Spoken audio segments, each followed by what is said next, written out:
Bismillahirrahmanirrahim. Assalamualaikum warahmatullahi wabarakatuh. Alhamdulillahil hadi Muhammadar rasulah.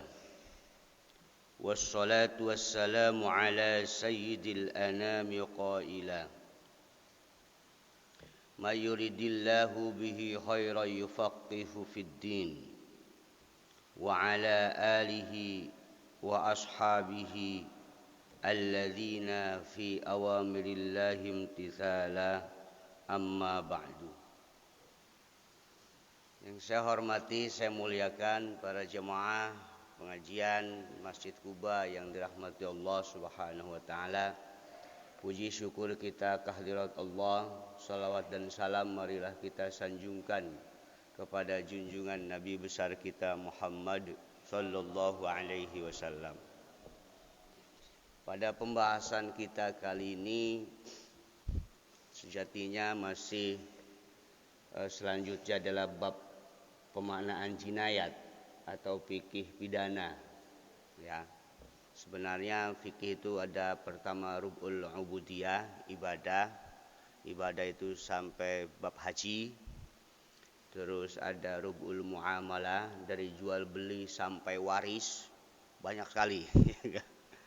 Terus munakahat, itu dari bab nikah, talak, gugat, cerai, terus dan lain sebagainya sampai bab nafkah. Ini bab nafkah ini jarang terbahas ya kan, nafkah. Terus sampai fikih klasik zaman dulu menikahi amat atau budak. Ya, pembahasannya masih ada tapi fakta di lapangannya sudah selesai. Karena memang Islam itu segala hukumannya yang pertama memerdekakan budak. Berarti sejak awal Islam datang itu penjajahan di atas dunia harus dihapuskan. Tapi dikit-dikit enggak langsung, ya kan? Itu pernikahan itu bisa 1 jilid, ya. Terus selanjutnya fikih jinayat. Jinayat itu dari bab had, misalnya pembunuhan. Pembunuhan itu ada pembunuhan sengaja, ada pembunuhan seperti disengaja, ada pembunuhan kesalahan. Kalau sengaja memang ada motifnya. Kalau seperti disengaja, seperti misalnya digetok sama pensil, mati, ya misalnya. Itu seperti disengaja atau kesalahan. Dia berburu kijang, rupanya tidak di depannya ada orang. Nah, yang sengaja ini wajib dibalas pati bahasanya. Ya, bunuh wajib bunuh kalau Islam, karena adil. Yang membunuhnya apakah pemerintah? Bukan. Yang berhak namanya mustahikul qad, yaitu anaknya. Kalau anaknya ini enggak sanggup, baru diserahkan kepada pemerintah. Ini kalau aturan Islam. Kalau dia misalnya melukai tangan, ya kan, maka perlu dipotong, ya kan, maka dipotong lagi telinga. Begitu. Nah, ini fikih jinayat. Ada kalau yang dibunuh lagi itu yang sengaja. Kalau yang seperti sengaja tidak dibunuh lagi, tapi bayar denda, diat namanya. Ya kan, diat kalau di fikih klasik. Nah, biasanya diat itu kalau yang syibhul amdi itu 100 ekor onta. Yang sengaja pun 100 ekor onta. Tapi bedanya klasifikasi ontanya. Saya hitung-hitung. Jadi kalau misalnya ada seseorang membunuh dengan sengaja, terus keluarganya memaafkan dan bayar denda, dendanya itu sekitar 5 miliar yang harus dibayarkan ke keluarga. Kaya langsung. Dan kalau seperti disengaja, itu enggak boleh dibunuh lagi. tapi dendanya kira-kira 4 miliar. Soalnya 100 ekor onta, satu onta 30 juta ya. Iya kan? Gitu. Dan itu jenisnya beda-beda gitu. Ada yang jenisnya harganya 150 juta. Begitu. Iya.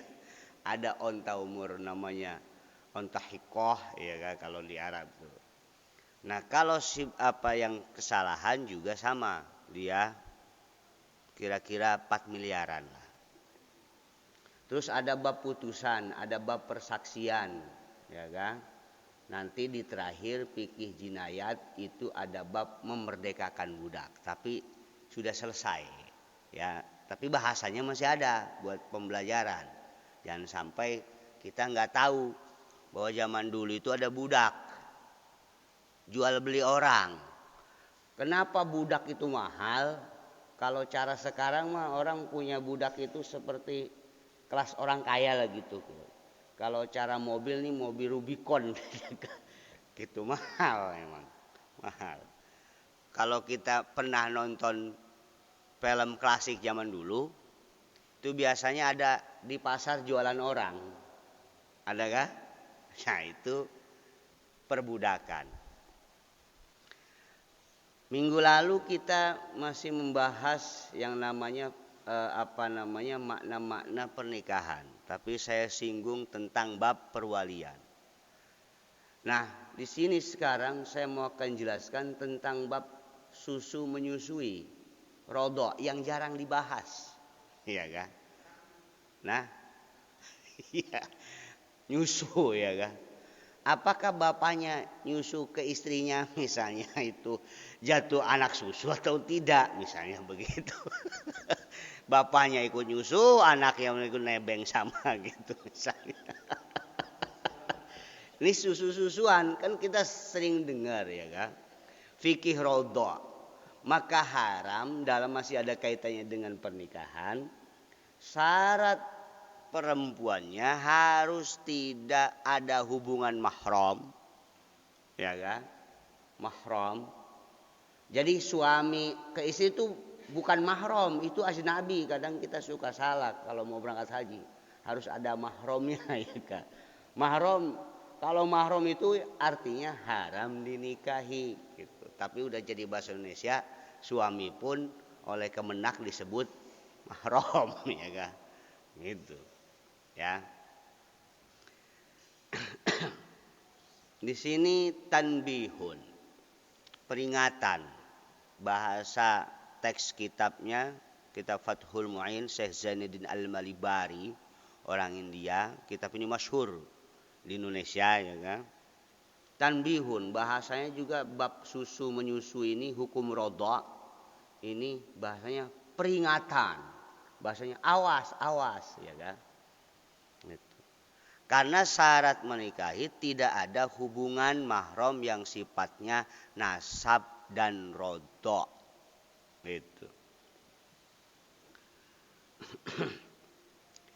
Nah, kapan orang itu bisa disebut saudara satu susu? Kapan?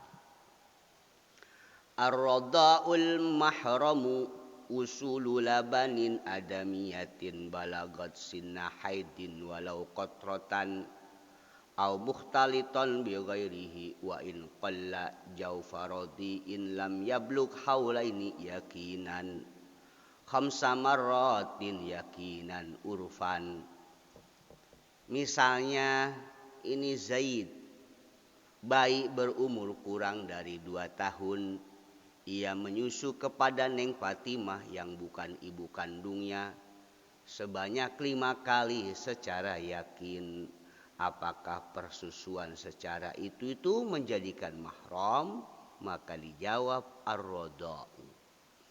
Hukum persusuan bisa dijadikan mahram, bisa menjadikan mahram, ya kan? Adalah usulu labanin adamiyatin balagha sinna haidin, yaitu air susu milik wanita bangsa Adam, bukan jin. ya kan? Bukan kucing, bukan kucing haram ya. Atau sapi. Nah, jadi susu milik wanita bangsa Adam balagot sinna haidin yang sudah mencapai umur balik. Bagaimana kalau ada orang misalnya belum sampai umur 9 tahun Hijriah tapi susunya udah gede, susunya banyak misalnya. Terus nyusuin, maka tidak masuk definisi, berarti bukan mahram, tidak jadi ibu susu gitu. Jadi batasannya wanita yang sudah haid, ya kan? Gitu. Wanita yang sudah haid air susunya. Kemana itu air susu jaufarodiin? Ke dalam terminum ke dalam perut si bayi. Bayinya yang mana? Lam yablug haulaini yakinan. Yang belum mencapai umur 2 tahun secara yakin. Hitung yakin. Ya kan? Minumnya juga cuma seteguk, ya kan? Seteguk, walau kotrotan, walaupun seteguk, ya kan? Cuma setetes, seteguk, gitu kan? Au muhtaliton bi ghairihi, ya kan? Atau asinya tercampur dengan yang lain, wa in qalla, walaupun sedikit. Berapa kali minumnya? Khamsa marratin, sebanyak 5 kali, ya kan? Sebanyak 5 kali secara yakin. Itu. Sebanyak 5 kali secara apa? Yakin. Nah, ini yang disebut definisi namanya rodha. Perempuannya sudah usia haid, ya kan? Terus si bayinya belum umur 5 tahun, minumnya 2 tahun, minumnya 5 kali gitu. 5 kali. Nah, cara minumnya bagaimana gitu? Proses menyusuinya. Gitu. Misalnya begini, si bayi itu lagi nyusu gini kan, tapi diam, terus nyusu lagi, ya kan? Apa kehitung 2, misalnya? Atau dia lagi nyusu, terus nengok kiri kanan, ya kan? Kiri kanan, ngeliat lagi masih sayang, minum lagi, takut pas ngeliat bapaknya langsung minum lagi, takut diambil, ya kan? Minum lagi kan. Nah, ini bagaimana cara ngitungnya? Fa in qata'a ar-radi'u i'radan wa lam yastagil bi syai'in summa ada ilaihi fauran farada'atani, gitu kan. Fa in qata'a, kalau seandainya bayi yang menyusui memutuskan susuannya, i'radon dengan memalingkan wajah dari pentil susu, langsung dicabut, tungak tengok, tungak tengok, ya kan? Wa illam yastagil bi syai'in, walaupun si bayi sedang tidak fokus pada sesuatu, misalnya si bayinya tidak sedang diajak bercanda, ya kan? Dia sendirinya, tungak tengok, tapi udah lepas dari mulutnya. Summa ada, kemudian balik lagi tuh, ilaihi fauran, kemudian dia menyusu kembali, balik lagi nyusu lagi, maka farodoatani, dia terhitung 2 kali susuan, gitu, terhitung 2 kali susuan.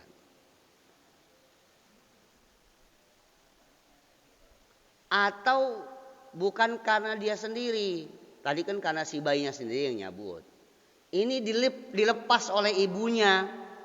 Fa in qata'athu al-murdi'atu summa ada ilaihi fihi fauron farodo'atani. Jika saat bayi menyusu diputuskan oleh murdi'ah, wanita yang menyusui, ya kan? Wanita yang menyusui, yang disusui itu bukan anak kandungnya, begitu. Diputuskan, begitu kan? Maka kemudian si anak balik lagi, maka terhitung 2 kali, gitu.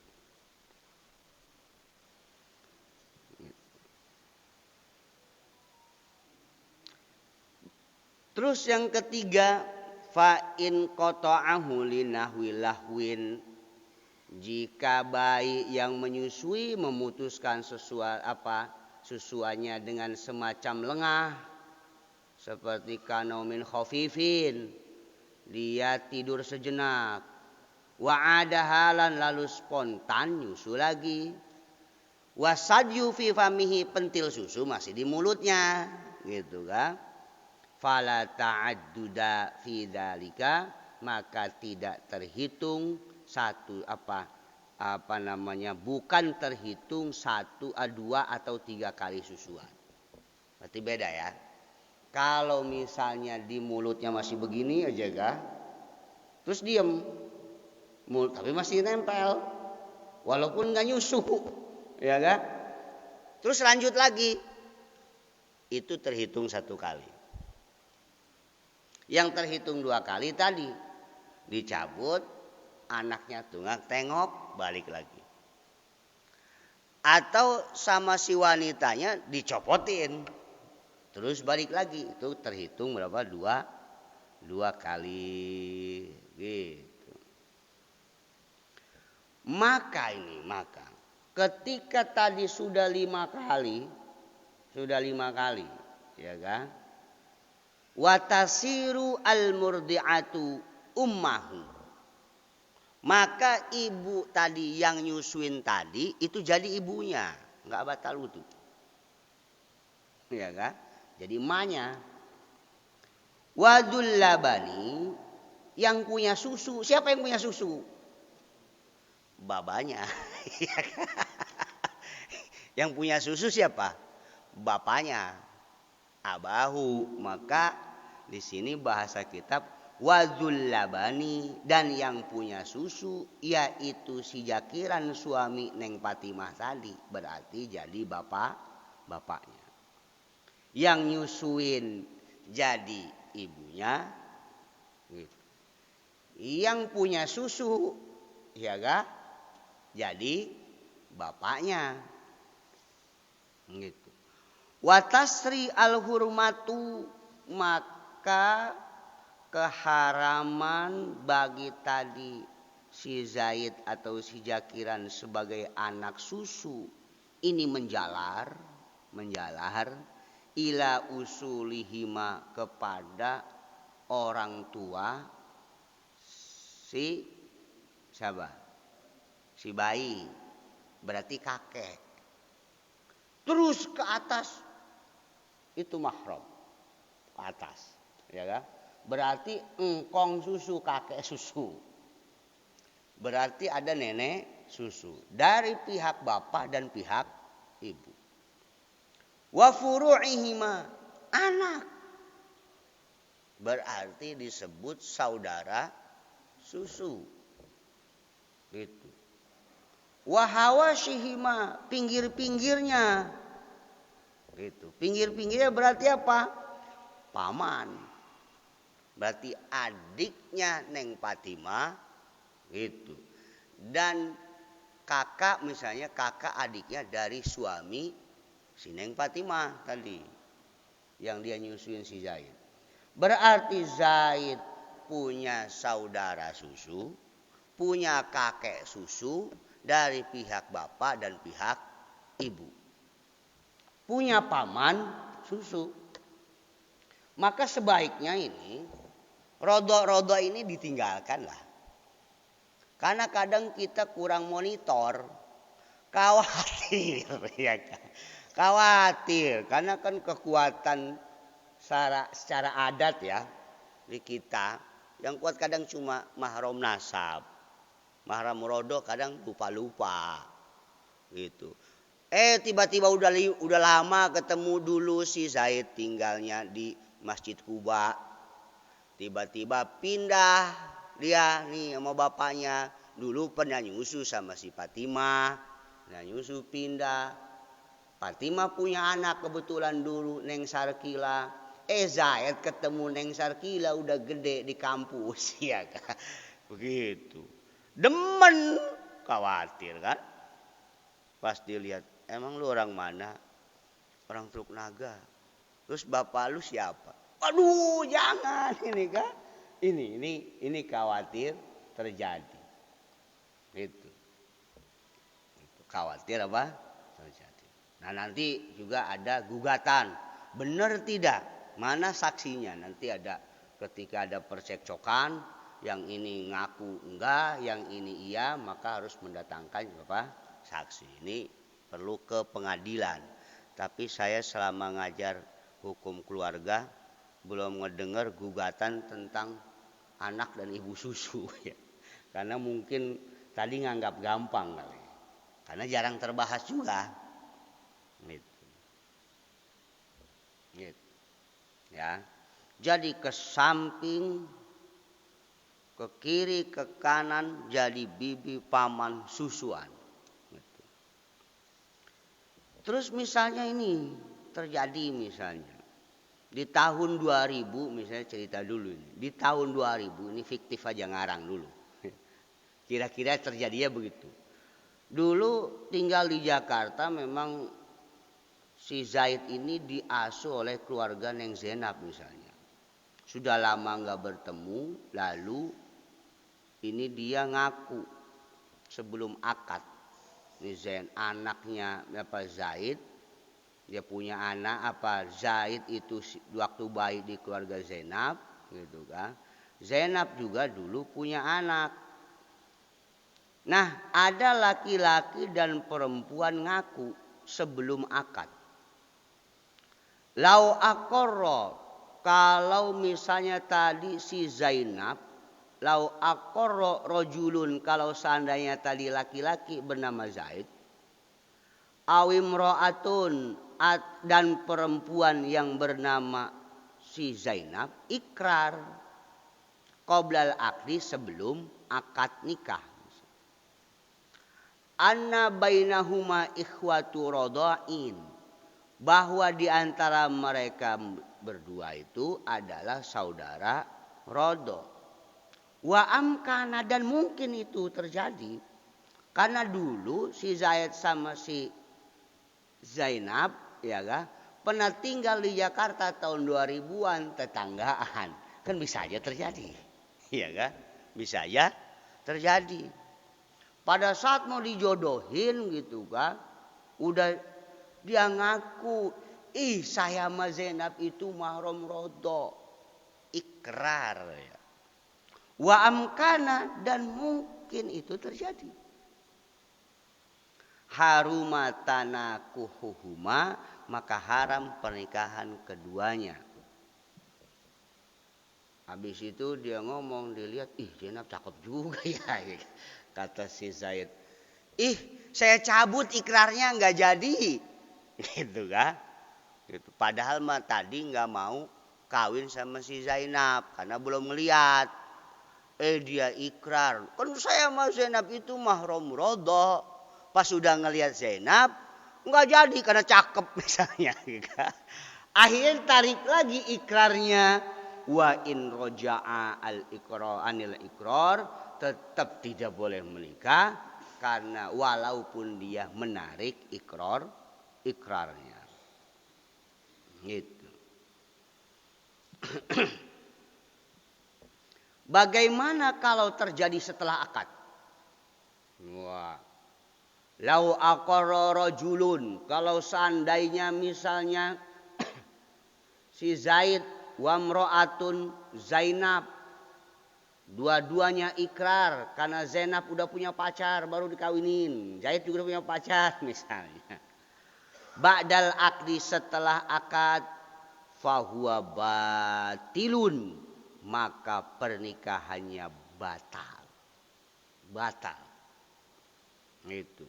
Wa in roja'a anil iqrari, walaupun mereka berdua tiba-tiba diputusin pacarnya dua-duanya, nyabut ikrarnya, nggak jadi, iya kah? Tadi saya bohong, tetap itu diterima pengakuannya, fa yufraqu bainahuma, maka dia harus dipisah. Ini makanya awas tadi, hati-hati nih. Tentang kadang kan kalau di kampung asal tetangga anaknya nangis, main susuin aja kadang nggak ketahuan. Gitu. Ini perlu ditekankan. Itu sering itu, nggak ketahuan lagi lakinya nggak ada karena nangis main susuin aja orang. Itu tiba-tiba ke depannya rupanya udah nyusu banyak kali. Demen sama anaknya, ini repot ini repot. Ya, repot. Karena secara tradisi gitu. Kita sebenarnya dalam Islam saudara susu saudara gitu, tapi kadang kita jauh karena yang jauh kadang suka lupa. Gitu. Maka menurut saya ini lebih baik dihindari.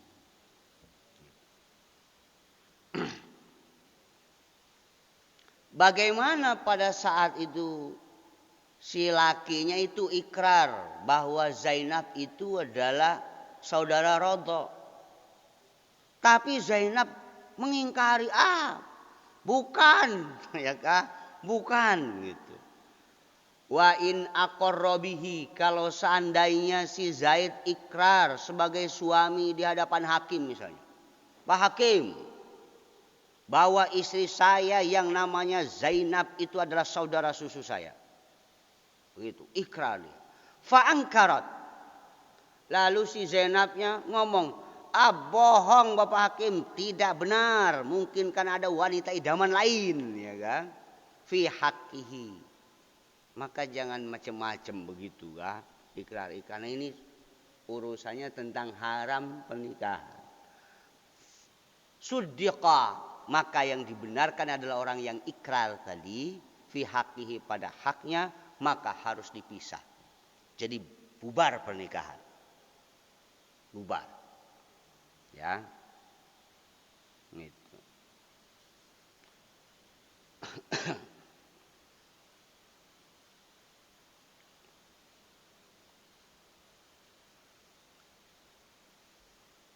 Bagaimana kalau dibalik misalnya?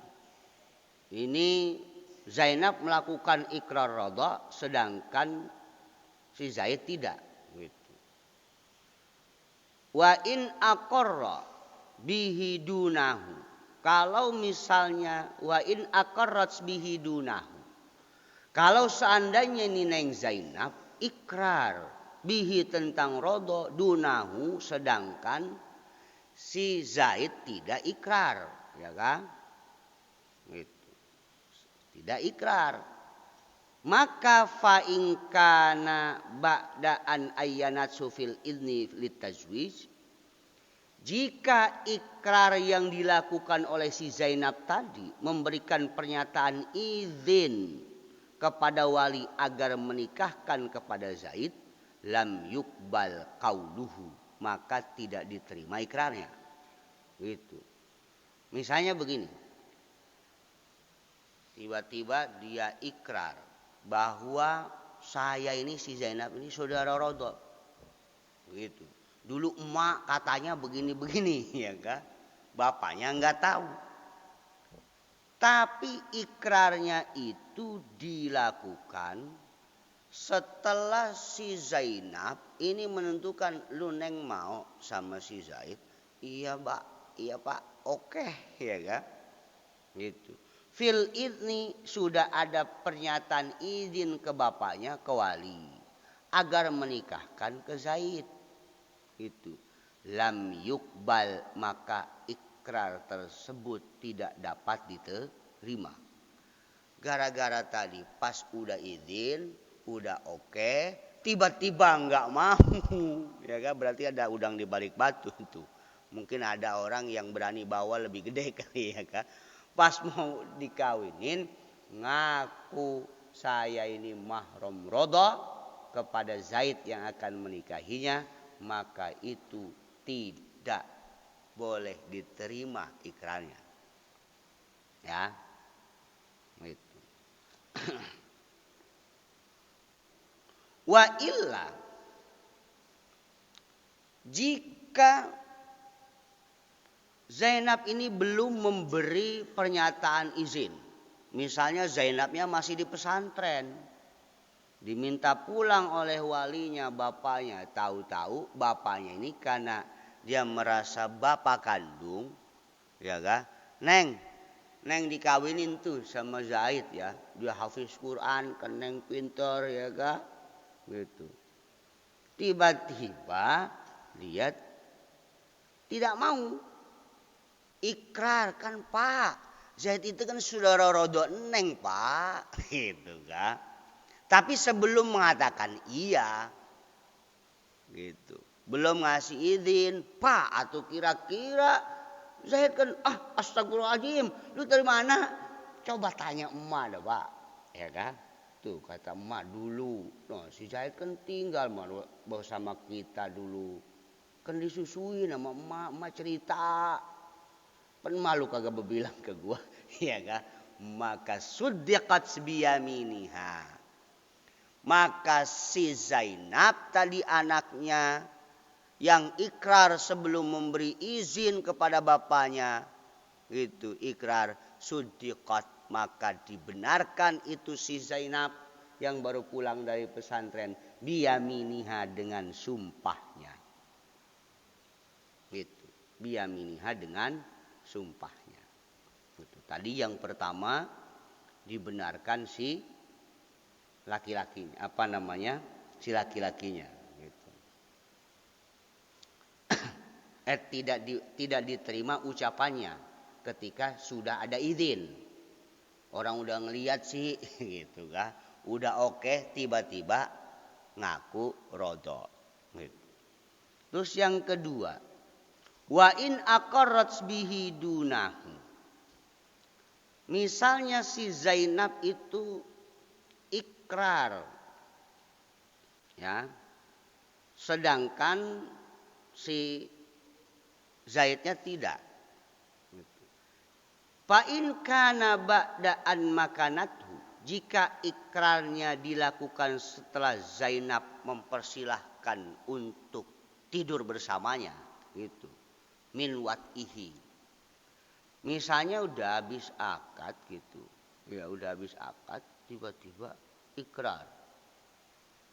Ikrar ya kan? Bang, Pak, udah habis akad sehari. Pak, saya kan sama Zaid itu mahram rodho gitu. Tapi habis akad. Habis akad yang pada posisi ya kan, pada posisi dia sudah pasrah. Tadi misalnya nggak tahu, dia belum kasih izin, kan bapak mau berhak dalam mazhab Syafi'i, bapak itu berhak, punya hak prerogatif. Kalau anaknya perawan gitu kan, anaknya perawan, bapak itu kira-kira 80% visinya untuk mencarikan suami. Gitu. Maka sunnah itu bagi bapak menawarkan anaknya kepada orang soleh. Bukan si soleh, bukan. Gitu. Ya, bukan si soleh. Maka bapak ini punya hak.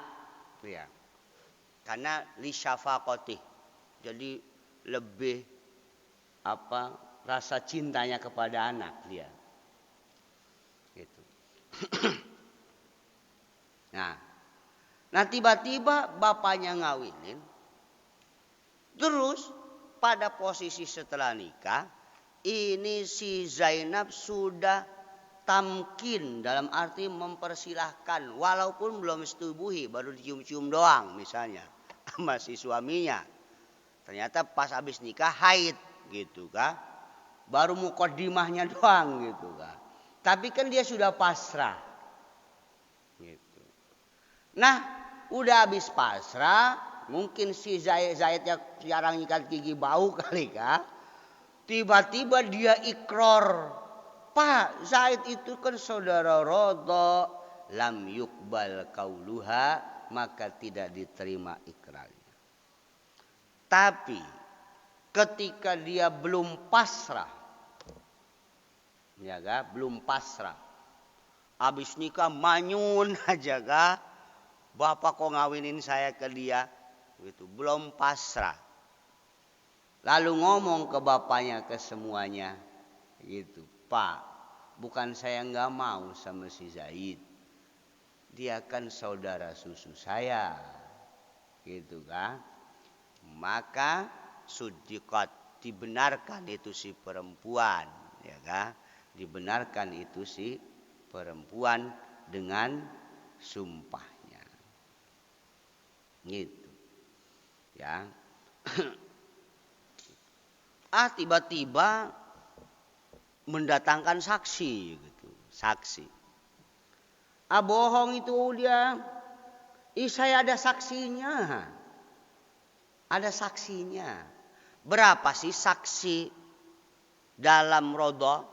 Itu saya jarang ini di Kementerian Agama jarang ini. Atau di Pengadilan Agama jarang peradilan tentang Rodo. Tapi saya yakin tindakan di bawah banyak. Karena saya pernah lihat di kampung itu orang main susu-susuin aja ini. Ini jarang terbahas. Apalagi tetangganya udah deket. Ya kan? Gitu. Saksi Rodo dapat ditetapkan ini watas butuh ar-rodo.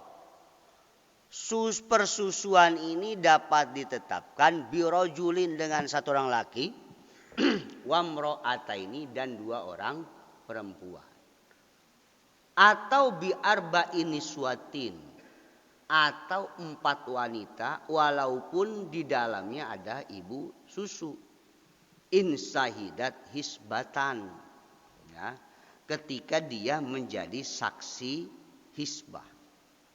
Misalnya ini ada percekcokan, ya kan? Percekcokan. Ini Zainab sama Zaid, ya kan? Ditetapkan dalam saksi hisbah bahwa dia itu adalah saudara susu. Misalnya, wah udah demen ini kan? Mana buktinya? Mana buktinya? Gitu. Mana buktinya? Buktinya tuh bawa lu. Tuh encing lu sama encang lu, Pak D sama Bu D, ya kan? Berarti 3, 1 laki-laki 2 perempuan. Atau yang jadi saksi ini 4 orang wanita walaupun di dalamnya ibu susu, ya, walaupun di dalamnya ibu susu, gitu. Maka dapat diterima kesaksian ibu tadi, ibu yang menyusui ma'aghairiha bersama wanita lain tadi yang 3. Makanya kalau mau nyusuin benar-benar mau jadi ibu susu, ini perlu ada saksi, ya, yang lihat, gitu. Agar nanti ketika terjadi percekcokan bukan 1 orang doang. Karena hakim tidak bisa nerima kalau saksinya cuma 1. Nah ini makanya. Bahkan bisa saja dinikahkan oleh hakim karena tidak diterima persaksiannya. Walaupun secara fakta, ya kan, dia itu ibu susu. Sah saja menurut negara dan menurut hakim. Gitu. Nah syaratnya dari saksi itu bagaimana? Syaratnya begini, kamu jadi saksi betul Bapak.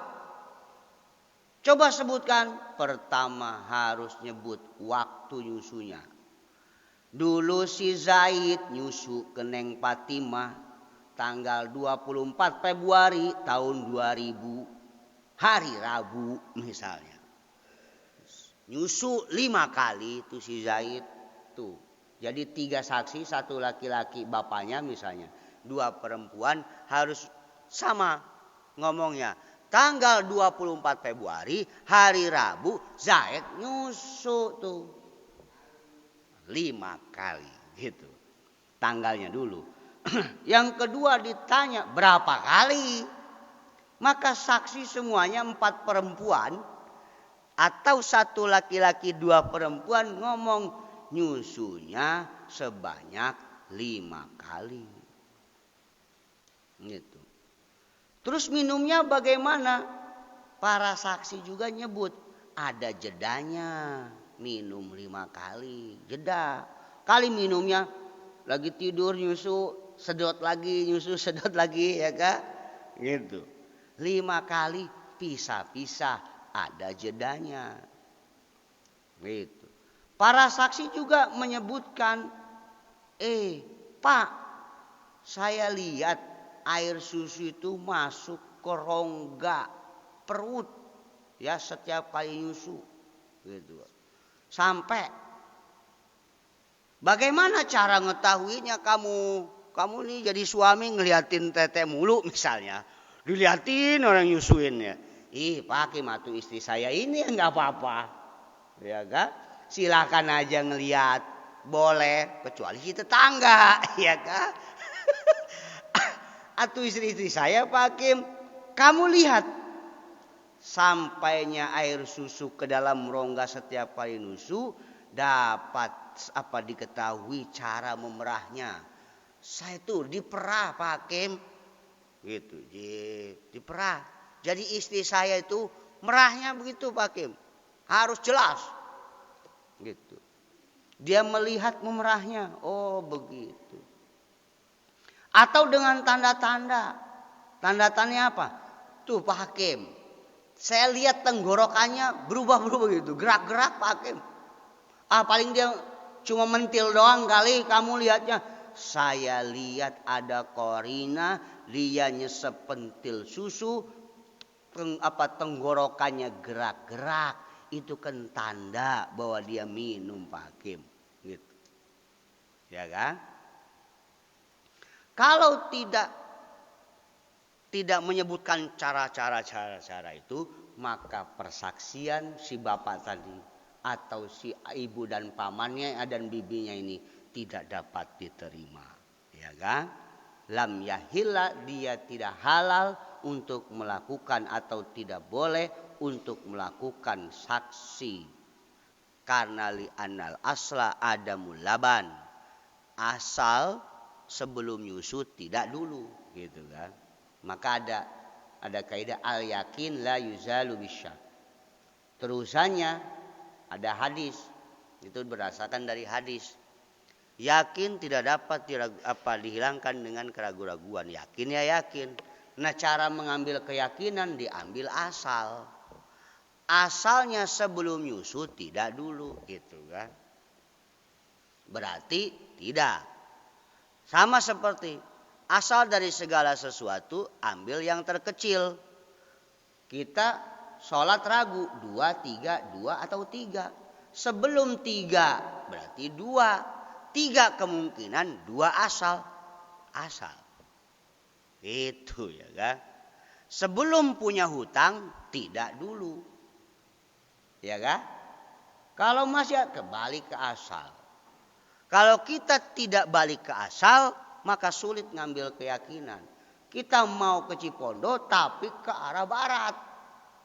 Kayaknya balik lagi ke tempat asal. Kalau lulus aja ragu terus, maka bahasanya kembalilah ke asal li anal asla adamul laban. Gitu ya. Saya kira itu yang dapat saya sampaikan tentang bab yang memang jarang sekali dijelaskan. Kalau bisa ini bapak-bapak, apalagi ustadznya di sini, bab perwalian itu sudah harus hatam. Takut salah kan? Ya, takut KUA-nya nggak datang, dia cuma pencatatan, gitu kan?